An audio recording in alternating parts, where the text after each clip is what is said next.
If you're running any kind of online store, you'll know how important it is to make sure that you A, keep in touch with customers, but also help those people that are maybe on the edge of purchasing to kind of go over and make that sale.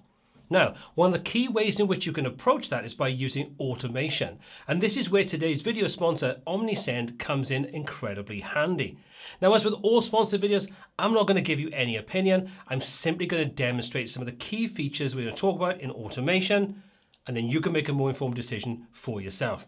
All applicable links will be in the description down below. So we're going to break this video down into 3 different sections. Section 1 is all about working with automation and automated workflows inside Omnisend. Then we're going to take a look at the omni-channel approach to keeping in touch with your customers. Things like email, things like SMS, and so on. And then the third and final stage is all about the 24/7 award-winning support that you have available if and when you need it. Okay, so let's take a look at that automated workflow process in step 1. So what exactly is automation? Well, it's broken down into 2 different sections, triggers and actions. Now, first of all, a trigger is something that'll happen to cause an action. So for example, someone goes to leave a page or they just don't check out, so they just abandon their cart. That's a trigger. The action is what you want to happen when that trigger takes place. So for example, going back to the abandoned cart, the action would be that we will wait maybe 10 minutes and then we'll send them an email to say, I think you left something in your cart. I'm sure you've all experienced this with various different online sales platforms. Well, we can take those actions, triggers, and be able to use those for an awful lot of instances. And this is where Omnisend makes the process super simple. We've got the ability to use these pre-built workflows. Now, workflows are just a combination of triggers and a series of actions. Could be something as simple as a trigger, someone abandons a cart, and the action is they get an email. But they can also be much more comprehensive.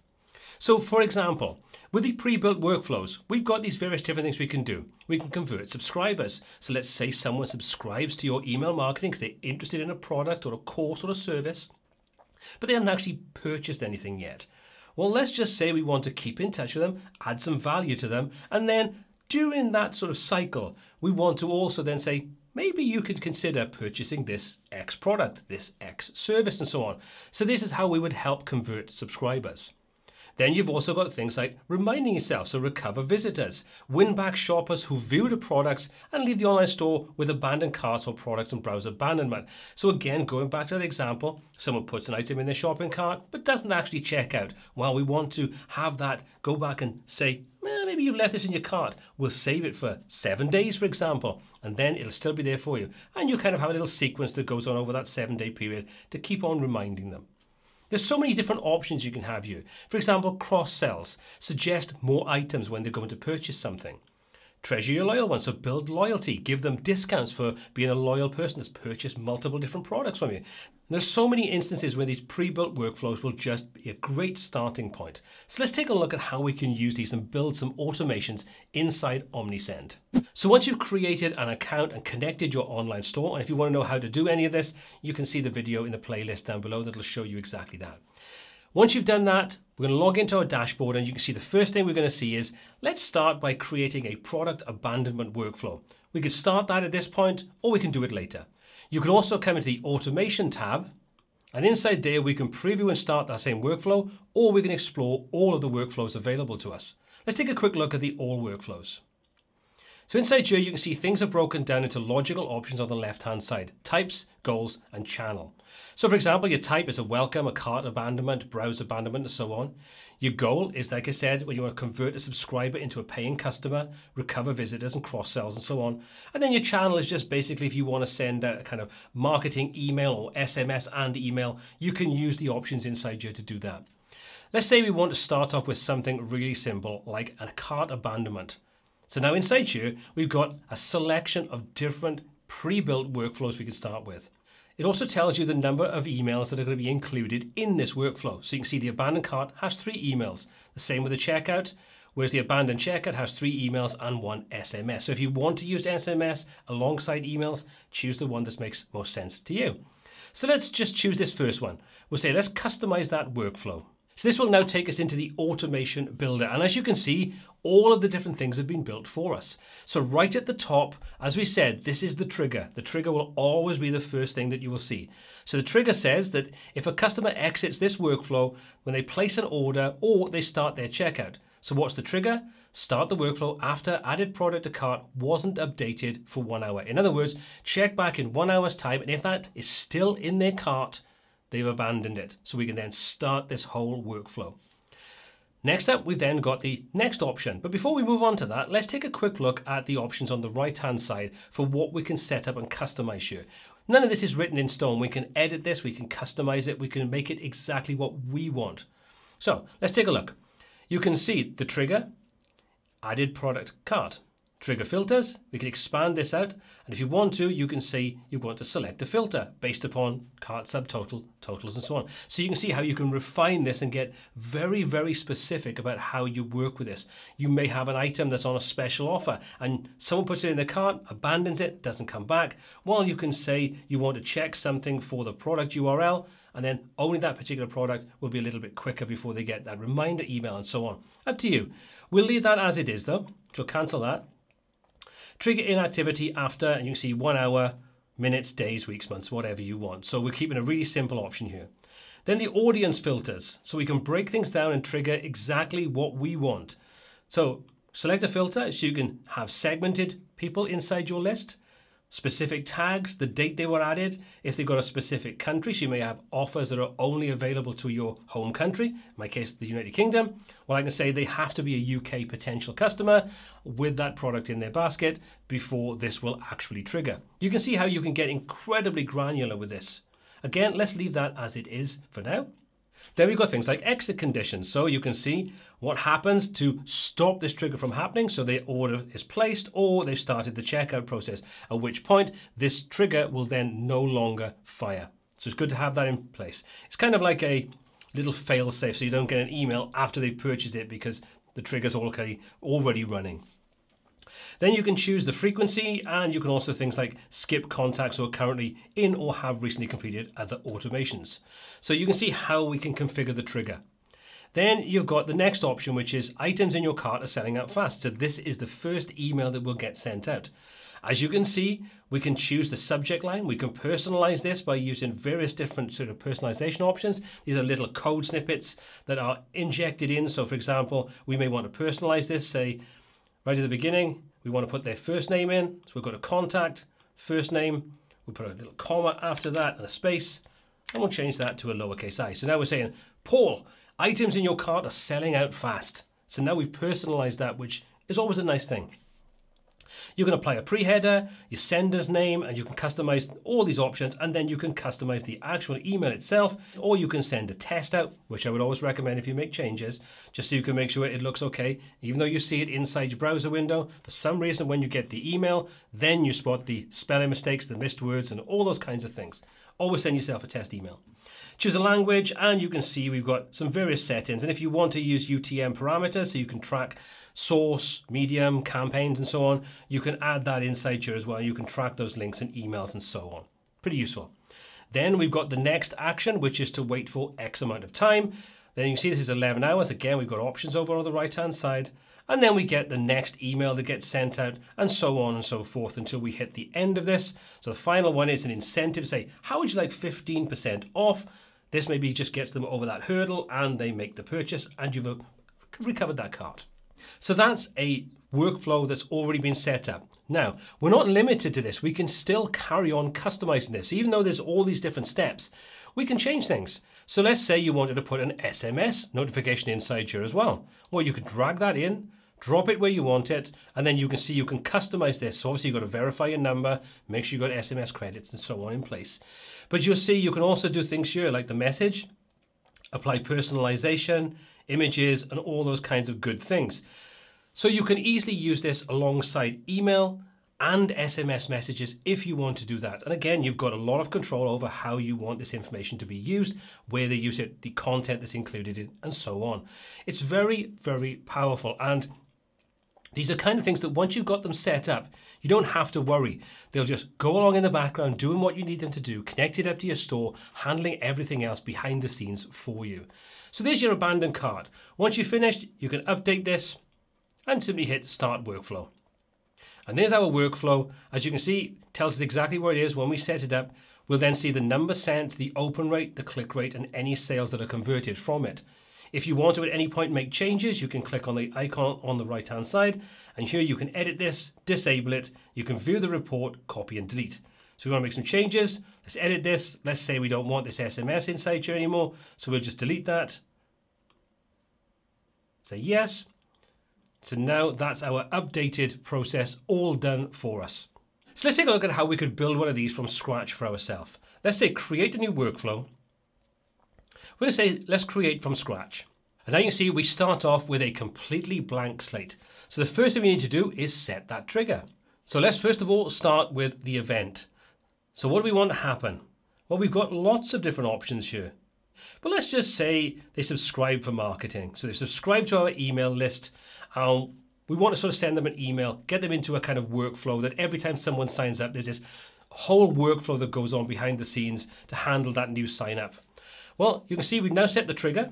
If you want to apply filters, you can do that. Audience filters, again, all these options are the same as we saw previously. So let's just say we want to limit this to a particular country, and we'll say is United Kingdom. So now they subscribe to our marketing and they're in the UK, then we'll do something. So we'll hit save, and we'll just leave everything else as it is for now. So the next thing we want to do is, well, let's just send them a welcome email. So we'll drag and drop our email in, click to open, and now we can say, hey, first name. Hey, Paul, welcome to our list. You kind of get the idea. You can get as creative as you want here. Then you can set a pre-header, your sender's name, and then you can configure anything else you want on here, including, like I say, those UTM settings. Then we're going to say we want to wait. So we're going to say, let's delay, pop that inside there, and we'll say we're going to leave this now for 7 days. If you want to, you can get really specific and say, we don't want to include these on a Saturday or a Sunday, so we'll leave those. This is just Monday through to Friday. And you can see now we're waiting 7 days, and if it falls on a weekend, it'll carry on to the next day. And then we can say, well, what we're going to do now is we're going to send a push notification.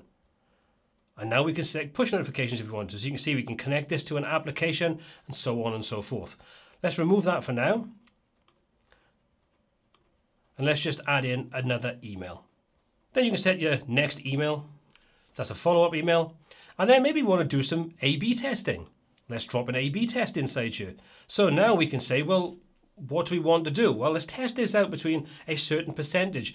Let's try one email that's basically just text, another email that has images and so on in it, or different offers. There's a range of different things you could do here. But now you can see we've got this split. We can control this. Currently this is set to 50-50, but let's say we think one's going to operate better than another. We can stack those in whichever way we want. Pretty cool. Let's set it back to 50-50 though. And then we can say, right, what do we want to do? Let's say pick path A, what happens? So we'll drop in a different email. So this will be email sample A, and we can do the same thing again now. So we'll drop another email in to the second one, and this will be email sample 2. Okay, so now we can track what goes on with any of those, and whichever one they choose, they can carry on to the next stage anyway. But this allows us to check and see which one gives the best results. And then we can say, when we know the best results, the best conversion rate, we can then start using that one in its entirety and just get rid of the one that isn't quite so successful. So you can see how you can use these to build up not only marketing emails, but also the ability to test what you're doing to ensure that you get the best performance from any of the workflows and the automations that you set up and create for yourself. Now you can carry on doing this until you've got everything in place, and then all you need to do is save this workflow and you are good to go. You'll then have that new totally custom workflow which can be edited at any point, and you can set that up and use it as you see fit. In this second section, I want to quickly talk about the 3 different types of way in which we can keep in touch with people. We're going to call this our omni-channel approach. We've got email, so we can send emails out for various different use cases. We've then also got SMS messages, which we can send to people's mobile phones when we've got those details stored. And the third and final option are push notifications we can use inside our website and various other places. So by utilizing any of these, we can make sure that we have the best chance of doing what we need from these automations, whether that's getting someone over the sort of sales line, keeping in touch with people, or many other use cases. So let's quickly take a look at the automations and how we can set up those various different things. So if we jump into this abandoned checkout, you can see this has got 3 emails and an SMS. So we've already seen how this works with the triggers and the actions and so on. Let's take a little look at what's going on here though. You can see our trigger is at the top, and then we've got our email with our weights and so on. But then as part of the sequence, you can see we've got this SMS option. So again, like we've already seen, this allows you to configure various different aspects of this. Who it comes from, the message you want to convey, different content included in there, things like unique discount codes, personalization, and so on. Nobody wants to get an SMS message that just comes through and it's very generic. We just kind of ignore those and delete them. When you personalize things, then at least it means that it's aimed at that particular person. There's a better chance of them reading it and paying attention, and hopefully acting upon that information that's included inside that SMS message. Now, we've seen the SMS, we've seen the email. Let's take a quick look at the push notifications and the options that are available as part of that. For ease, I've already created a new workflow, so we're ready to set up our trigger to start off with. Then we'll take a look at how we can set up our push notification. So with our trigger in place, let's just set some basic parameters. We'll select the event that we want. So for this example, let's just say we may want to go to the point of where they've started the checkout process. So we'll choose that as our trigger. So we've got our trigger in place that when someone starts the checkout process, we want to send them a push notification. So let's just choose the option, add that into our workflow, and now you can see there's our notification ready to be set up. So what we can do is now we can give this a name. Let's just say something like buy more and save 10%. Then you can drop in the content you want. So we'll drop in a message like, hey, customer's first name, how would you like to save 10%? And then you kind of get the idea. Then what you can do is you can say what happens when they click this little notification, this push notification. Do you want to send them to a specific URL? So you may have a particular product, particular price item, whatever you kind of want to do. You can drop in the URL you want there. I'll simply drop in a URL we're going to use. So now if we want to, we can customize this push notification even further. You can upload an icon if you want to. I'm not going to worry about that right now, but we can also upload an image. So let's say we want to upload a particular image with a product we may be promoting. Let's select our file and upload one from our computer. Then we've got a range of additional options, including UTM parameters. Now, I would recommend using these when you have multiple different ways of marketing and promoting on your online store. So whether using email marketing, push notifications, SMS, and so on. Using UTM parameters means that you can track what is working, what isn't working, and then you can refine the whole process to get the best return on any investment that you're making. With that being said, all we need to do is click Update. We can choose to start our workflow, and then anybody that goes through to the checkout process will have that pop up, and then you can use that as a nice push notification to get them to maybe purchase more. Another really good method using this omni-channel approach to marketing using Omnisend. The third and final aspect I want to touch upon is the award-winning 24/7 support. No matter what platform you're using, there's going to be times where you just need that help, support, or you've got a question to do with something about the platform, your account, or anything else. Getting access to that is super simple. All you need to do is come down to the little support bubble in the bottom corner, click, and from there you can send a message, you can start a new conversation, or you can see any of the previous conversations you've had. You can also get access to the normal help articles.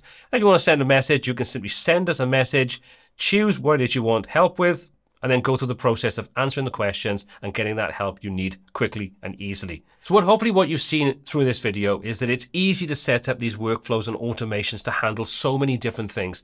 There are plenty of triggers and actions to cover pretty much everything you should ever need on your store. You've also got those kind of recipes to help you hit the ground running with common tasks, which you can use as they are, or you can customize them exactly how you want. You've also seen we've got the omni-channel reach where we can use email, we can use SMS, and we can use push notifications, giving you multiple different ways in which you can interact with your customers.